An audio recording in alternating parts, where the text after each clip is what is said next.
Hello my dear student, welcome to my YouTube channel. आज हम लोग करने वाले हैं इनवर्स ट्रिग्नोमेट्रिक फंक्शन का कंप्लीट सॉल्यूशन, वो भी एनसीईआरटी बुक का। तो पहले हम लोग एक्सरसाइज 2.1 का हम लोग कंप्लीट करेंगे, आफ्टर दैट 2.2 करेंगे हम लोग। और सबसे पहले ये एक्सरसाइज को सॉल्व करने से पहले आपको जितने भी फॉर्मूले मैंने पीछे वाले लेक्चर में करवाया वो सारे फॉर्मूले आपके पास लर्न होने चाहिए, तभी आप सवाल को बना पाएंगे। ठीक है, तो हम लोग बिना कोई देर किए हुए स्टार्ट करते हैं। और पहला सवाल हमारे पास आता है कि find the principal value of the following. यानी कि यहाँ पे आपके पास एक सवाल दे दिया और कहता है कि भैया प्रिंसिपल वैल्यू क्या होगा इसका, वो फाइंड करके आप बताओ। ठीक है, जैसे यहाँ पे एक सवाल है साइन इनवर्स -1/2 है, साइन इनवर्स -1/2। देखिए, सबसे पहले आपको पता होना चाहिए कि जो प्रिंसिपल वैल्यू ब्रांच जो होता है, प्रिंसिपल वैल्यू ब्रांच जो होता है साइन इनवर्स एक्स का, principal value branch of sine inverse x क्या होता है, -90 to 90 होता है, -90 to 90 होता है। ये पता है आपको, पीछे वाले वीडियो में हम लोग किए हैं। तो यहाँ पे हम लोग इसको कंसीडर कर लेंगे, मान लेंगे कि लेट y बराबर साइन इनवर्स -1/2 दिया हुआ है। तो ये साइन को अगर आप उधर ले चलते हो, इधर ले जाने के बाद ये आ जाएगा आपका साइन y बराबर, इधर हो गया मेरा -1/2। अच्छा, साथ ही साथ आपको ये भी पता होना चाहिए कि -1/2 जो है हमारा वो कितने डिग्री का वैल्यूज होता है साइन के टर्म में, है ना। तो हम इसे लिख सकते हैं कि sine y is equal to, हमें पता है कि साइन 30 का मान 1/2 होता है, और अगर ये नेगेटिव में डाला है तो -30 लेंगे, और रेडियन में लेंगे तो -π/6 लेंगे। जरा आप ये बताओ कि जो -π/6 हमारा यहाँ पे जो आया, क्या ये इसके प्रिंसिपल वैल्यू के बीच में लाइज कर रहा है या नहीं कर रहा है।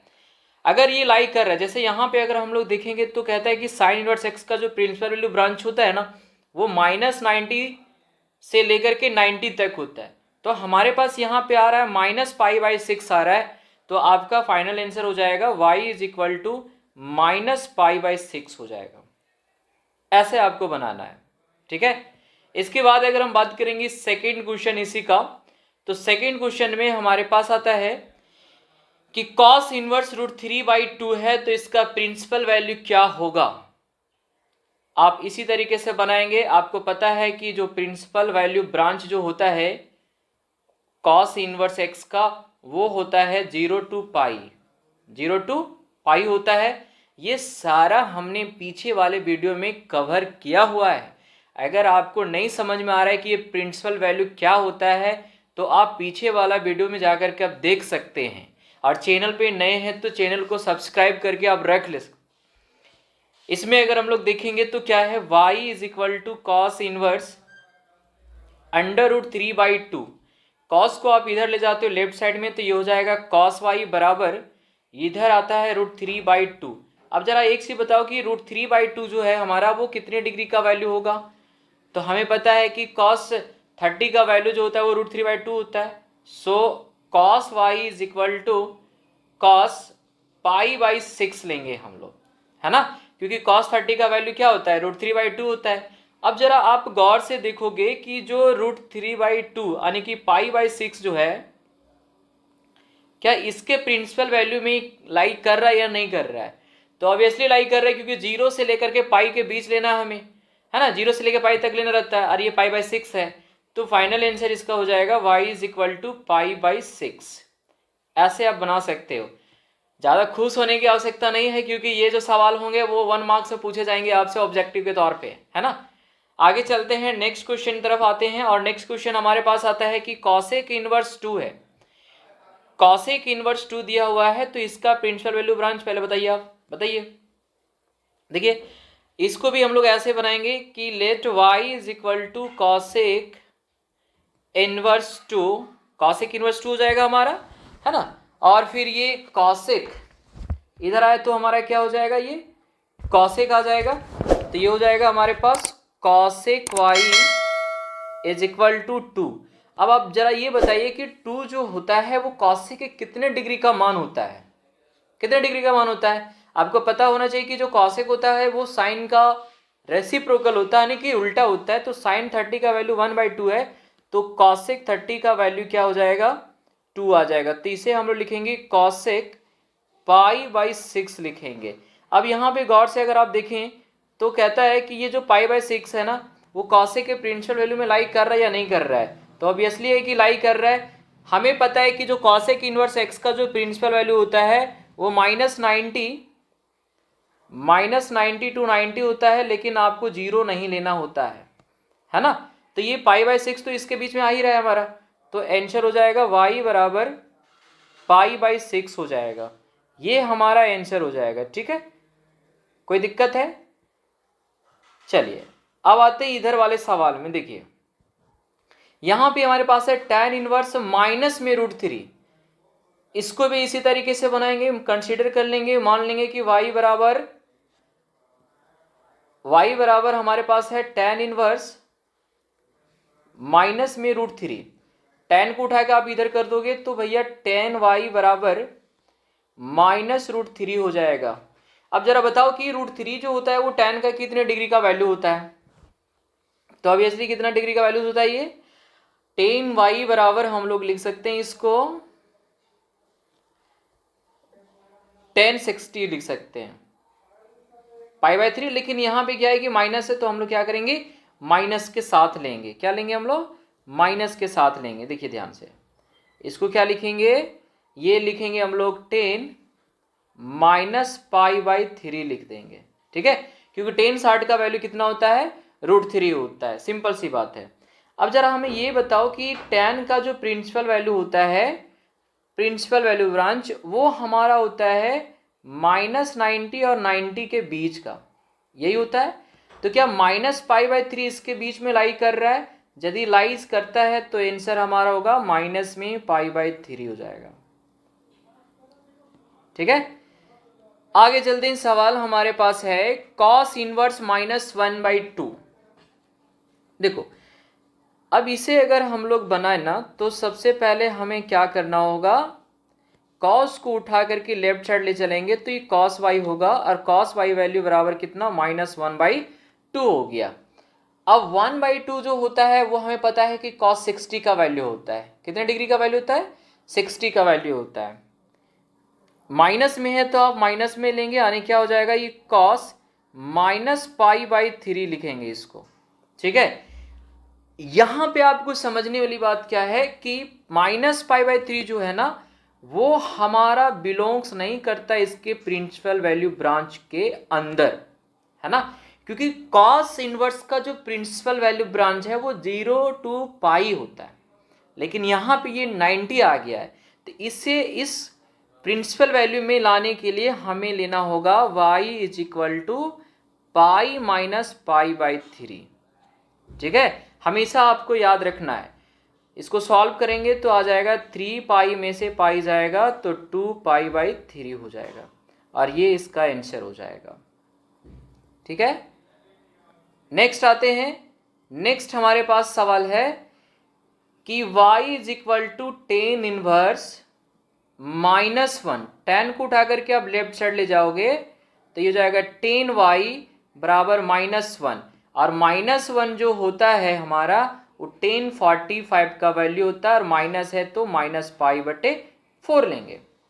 अब जरा गौर से देखो कि ये मेरा -पाई/4 है हमारा, वो -पाई/4 जो है वो क्या हमारा प्रिंसिपल वैल्यू ब्रांच में आ रहा है, तो S आ रहा है ना, -90 और 90 के बीच में ही तो लाना है हमें, तो ये तो आ रहा है। तो हम लोग लिखेंगे y बराबर -पाई/4, ये इसका आंसर दे देगा। बात समझ में आ रही है आपको, है ना? अगर आपको समझ में आ रही है, वीडियो अच्छा लग रहा है तो वीडियो को दबा करके आप शेयर करें। ठीक है, चलिए अब आगे आते हैं। यहाँ पे हमारे पास सेक इनवर्स 2/√3 है। ये हो जाएगा y बराबर सेक इनवर्स 2/√3। सेक को उठा के इधर करेंगे हम लोग तो सेक y बराबर 2/√3 हो जाएगा। अब हमें बताएं कि 2/√3 जो होता है वो सेक का कितने डिग्री का मान होता है, तो जाहिर सी बात है कि 30 डिग्री का मान होता है। तो ये हो जाएगा सेक y बराबर सेक पाई/6 हो जाएगा, तो y बराबर पाई/6 हो जाएगा। और ये हमें पता है कि पाई बाई 6 जो है वो सेक इनवर्स के प्रिंसिपल वैल्यू के ब्रांच में लाई करता है। ठीक है, इसमें अगर हम लोग देखेंगे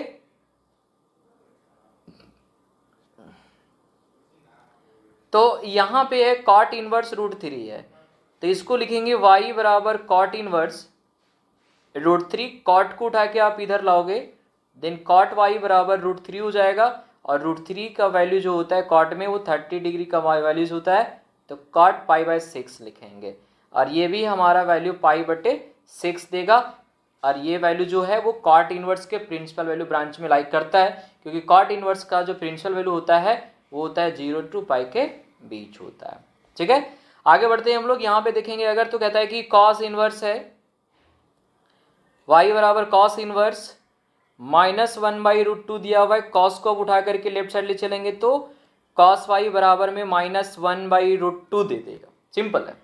अब देखो 1/√2 जो होता है वो कॉस 45 का होता है, माइनस है तो -45 लेंगे हम लोग, तो यहाँ पे लिखेंगे कॉस y बराबर कॉस -π/4 लेंगे हम लोग। ठीक है, अब जरा गौर से देखोगे तो ये माइनस में आ जा रहा है, जो कि कॉस इनवर्स के प्रिंसिपल वैल्यू ब्रांच में नहीं आ रहा है। क्यों? क्योंकि वो 0 टू पाई जाता है, अरे माइनस में आ गया, तो अभी आपको हम बताएं कि यदि ये लाइज नहीं करेगा तो पाई में इसको माइनस कर देंगे, तो पाई माइनस π/4 करोगे तो ये दे देगा 3π/4, और ये आंसर हो जाएगा इसका। बात समझ में आया? तो ये हम लोग क्या करेंगे, इसका आंसर ले लेंगे। आगे हम लोग चलते हैं, यहाँ पे कहता है कि कॉसेक इनवर्स,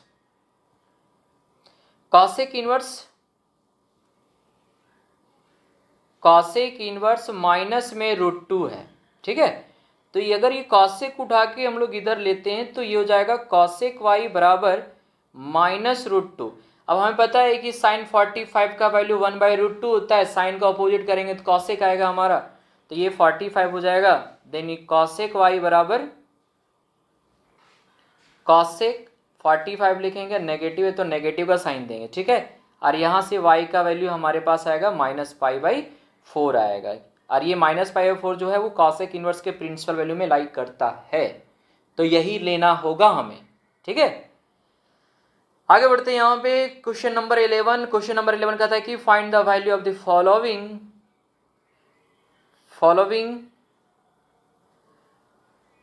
tan इनवर्स 1 है, कॉस इनवर्स -1/2 है, और साइन इनवर्स -1/2 है। हम लोग क्या करेंगे, एक एक करके निकालेंगे, जैसे कि u बराबर ले लेंगे हम लोग tan इनवर्स 1, और इधर जाएगा तो ये हो जाएगा tan u, और इधर जाएगा 1, और 1 को हम लोग लिखते हैं 45, तो tan 45 आने की π/4, और u बराबर आ जाएगा हमारे पास π/4, है ना, कोई दिक्कत नहीं है यहाँ पे। चलिए, ये आ गया हमारा कितना, π/4 आ गया। अभी एक का निकालें, फिर हम लोग इसका निकालेंगे, इसको भी मान लेते हैं हम लोग, भी बराबर कॉस इनवर्स -1/2 है,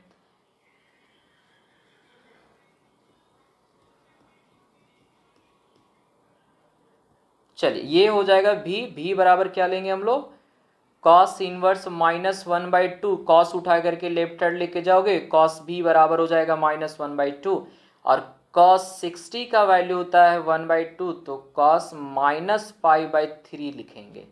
अब हमें पता है कि -π/3 कॉस के प्रिंसिपल वैल्यू में लाइन नहीं करेगा, तो लाइज करने के लिए हम लोग क्या करेंगे, बोलो क्या करेंगे हम लोग, पाई में इसको माइनस कर देंगे, यानी कि ये हो जाएगा भी बराबर 3π, एलसीएम लोगे 3π में से पाई जाएगा तो 2π/3 हो जाएगा, तो ये आया हमारा भी का वैल्यू। ठीक है, उसी तरीके से हम लोग इसको भी निकालेंगे, सपोज कर लेंगे कि ये हमारा W है, तो भैया ये क्या लिखेंगे हम लोग, साइन इनवर्स माइनस में 1/2, साइन को उठा के इधर कर दीजिए आप, तो साइन W ले लो, इसको E -1/2 रहेगा।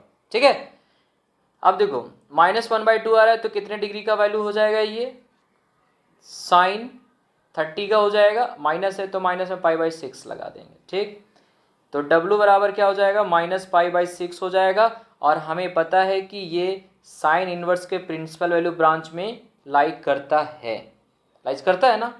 चलिए अब ये तीनों निकल गया। अब अकॉर्डिंग टू क्वेश्चन आएंगे तो कहता है यहाँ पे सबको ऐड करने के लिए, ठीक है।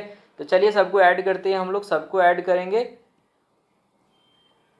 पहला tan इनवर्स 1 है ना, अकॉर्डिंग टू क्वेश्चन चलेंगे तो इसका आएगा π/4 प्लस कॉस इनवर्स -1/2 है, इसका आया है हमारे पास 2/3 और साइन इनवर्स -1/2 का आया है हमारे पास -π/6। अब इसका एलसीएम लेंगे हम लोग। इसका एलसीएम लेने पे हमारे पास आएगा 12, ये हो जाएगा 3π, ये हो जाएगा 8π और ये हो जाएगा 2π। अगर हम जोड़ेंगे तो 3 8 11, 11 में से 2 जाएगा तो 9π, 9π/12। इसको कैंसिल करना चाहते कर सकते हैं, 3/4π हो जाएगा और ये हमारा आंसर हो जाएगा 11 का। ठीक है, बात समझ में आई आपको। चलिए आगे चलते हैं। 12 नंबर भी इसी तरीके का सवाल है। 12 नंबर में क्या बोल रहा है देखो ध्यान से, अलग अलग है तो पहले इसको निकालते हैं। मान लेते हैं इसको u, और u बराबर हम लोग ले लेंगे cos inverse 1/2, then cos u बराबर हमारे पास आएगा 1/2 आएगा, है ना। और 1/2 हमारा होता है cos 60 का वैल्यू, तो cos π/3 लिखेंगे। देन u का वैल्यू आ जाएगा मेरे पास π/3 आ जाएगा, सिंपल सी बात है। ठीक है, तो ये हमारे पास u का वैल्यू आया। फिर इसी तरीके से हम लोग क्या करेंगे, v का भी निकालेंगे। मान लेते हैं ये हमारे पास v है, v बराबर हम ले लेते हैं साइन इनवर्स 1/2। साइन उठ के इधर आएगा लेफ्ट साइड में, तो साइन भी होगा, साइन भी होगा, बराबर में क्या हो जाएगा 1/2 हो जाएगा। अब 1/2 जो होता है वो हमारे पास साइन 30 का मान होता है, इसलिए साइन भी बराबर लिखेंगे साइन π/6। ठीक है, तो भी बराबर हमारे पास आएगा π/6 और ये हमारा वैल्यू लाइक करता है प्रिंसिपल वैल्यू ब्रांच में, लाइक करता है ना। अब आते हैं सवाल पे, तो सवाल बोला है कि दोनों को ऐड कर दो, तो चलिए भैया ऐड करते हैं। अकॉर्डिंग टू क्वेश्चन चलेंगे, ठीक है, अकॉर्डिंग टू क्वेश्चन चलेंगे तो π/3 प्लस में 2 पहले से यहाँ पे मल्टीप्लाई में था और इंटू करेंगे π/6, ये 2 से 6 कट जाएगा 3 बार में, π/3 प्लस π/3, एलसीएम लेने पे 3 आएगा, ऐड करने पे 2π आएगा। तो हमारे पास जो आंसर आया वो आया 2π/3 आ गया। आई होप आपको समझ में आ रही होगी। वीडियो पे अगर आप नए हैं या फिर चैनल में नए हैं तो चैनल को सब्सक्राइब करके ज़रूर रख लेंगे, क्योंकि ऐसे बहुत सारे लेक्चर आपको मिलने वाले हैं इस चैनल के माध्यम से। ठीक है, और जहाँ तक हो सके अपने दोस्तों के साथ ये वीडियो को ज़्यादा से ज़्यादा शेयर करेंगे और उन्हें मोटिवेट करेंगे सब्सक्राइब करने के लिए। ठीक है, अगला सवाल हमारे पास आता है 13 नंबर। 13 नंबर में कहता है ना, ये ऑब्जेक्टिव टाइप का है, ये ऑब्जेक्टिव टाइप है और मेरे ख्याल से जहाँ तक लगता है कि ये सवाल जरूर आपको 1 मार्क्स में देखने को मिल जाएगा ऑब्जेक्टिव के टाइम में। ठीक है, यानी कि ऑब्जेक्टिव सवाल जो पूछेगा एग्जाम में वहाँ पे ये देखने के लिए मिल जाएगा। तो सवाल हमारे पास यहाँ पे है, कहता है ना कि भैया साइन इनवर्स x बराबर y है, मतलब ये सिंपली बोल दिया कि y बराबर साइन इनवर्स x है, तो इसका प्रिंसिपल वैल्यू ब्रांच क्या होगा। ठीक है, क्योंकि 4 ऑप्शन दिया हुआ है, तो 4 ऑप्शन में पहला अगर हम लोग बात करेंगे तो कहता है कि 0 से लेकर के पाई तक, तो ये पॉसिबल नहीं है। पॉसिबल है नहीं है, ये हमारा गलत हो जाएगा, क्योंकि हमने भैया पीछे पढ़ चुके हैं, हम लोग लर्न कर रखे हैं हम लोग कि साइन इनवर्स x का जो प्रिंसिपल वैल्यू होता है -90 से 90 तक होता है ना। के बीच अलग होता है और तक अलग होता है, इसमें साइन का डिफरेंसेस होता है। ठीक है, जैसे यहाँ पे अगर हम लोग देखेंगे तो -90 है और यहाँ पे लेस देन इक्वल टू है और यहाँ पे +90 और लेस देन इक्वल टू है, मतलब यहाँ पे बात किया है कि -90 से 90 तक, मतलब -90 को भी ले रहा है और 90 को भी ले रहा है और उसके बीच का तो लेगा ही लेगा। ठीक है, तो यही हमारा क्या होगा आंसर हो जाएगा, क्योंकि ये प्रिंसिपल वैल्यू ब्रांच होता है साइन इनवर्स x का। ठीक है, अब बोलोगे सर ये क्यों नहीं होगा, ये तो होगा ही नहीं, क्योंकि 0 से बड़ा पाई से छोटा बोल रहा है, तो होगा ही नहीं। यहाँ पे देखेंगे तो -90 और 90 लिखा हुआ है, लेकिन बड़ा कंफ्यूजन होगा। यहाँ पे क्या है कि केवल एक ही साइन दिया हुआ है, वो क्या है, कहता है -90 से बड़ा और 90 से छोटा, लेकिन ऐसा तो नहीं है। साइन इनवर्स x का प्रिंसिपल वैल्यू ब्रांच जो होता है वो हमारा क्या होता है, -90 से लेकर 90 तक होता है। ठीक है, तो बी आपका ऑप्शन सही होगा। 14 नंबर में आती है। 14 नंबर में कहता है ना कि भैया इसको सॉल्व करके बताइए कि कौन सा ऑप्शन आएगा। तो आपको क्या करना है हम बता रहे, देखिए आपको करना क्या होगा कि tan इनवर्स √3 है। अब बताओ जरा इसको शॉर्ट में बनाते हैं। देखिए ऑब्जेक्टिव है तो ऑब्जेक्टिव टाइप बनाएंगे हम लोग। √3 है, √3 है तो भैया √3 को हम लोग कितने डिग्री लिख सकते हैं, tan में हम लोग π/3 लिख सकते हैं, 60 डिग्री का मान होता है। और हमें पता है कि π/3 होता है वो tan इनवर्स के प्रिंसिपल वैल्यू ब्रांच में ही रहता है। ठीक है, माइनस है, माइनस दे दीजिए। अब यहाँ पे -2 लिखा हुआ है सेक इनवर्स का, तो भैया 2 जो होता है ना सेक का, पता है हमें कि सेक जो होता है वो कॉस का उल्टा होता है, और कॉस 60 का वैल्यू होता है 1/2, तो भैया सेक 60 का वैल्यू हो जाएगा 2। अब यहाँ -2 का बात किया है तो हम लोग क्या करेंगे, माइनस में रखेंगे किसको, 60 को, तो ये हो जाएगा π/3। ठीक है, अब ये दोनों को ऐड कर देंगे हम लोग, माइनस में प्लस हो जाएगा, जोड़ने पे कितना आ जाएगा, ये 2π/3 आ जाएगा, तो आपका आंसर हो जाएगा डी हो जाएगा। ठीक है, तो ये हमारा कंप्लीट हो गया आपका 2.1। ठीक है, एक्सरसाइज। नेक्स्ट वीडियोस में हम लोग कवर करेंगे 2.2। ठीक है, और 2.2 जो आपका एक्सरसाइज है वहाँ से ना आपका 110% एक सवाल जरूर रहेगा, और वो भी 3 मार्क्स में रहेगा। ठीक है, तो मिलते हैं अगले वीडियो में, तब तक के लिए धन्यवाद। यहाँ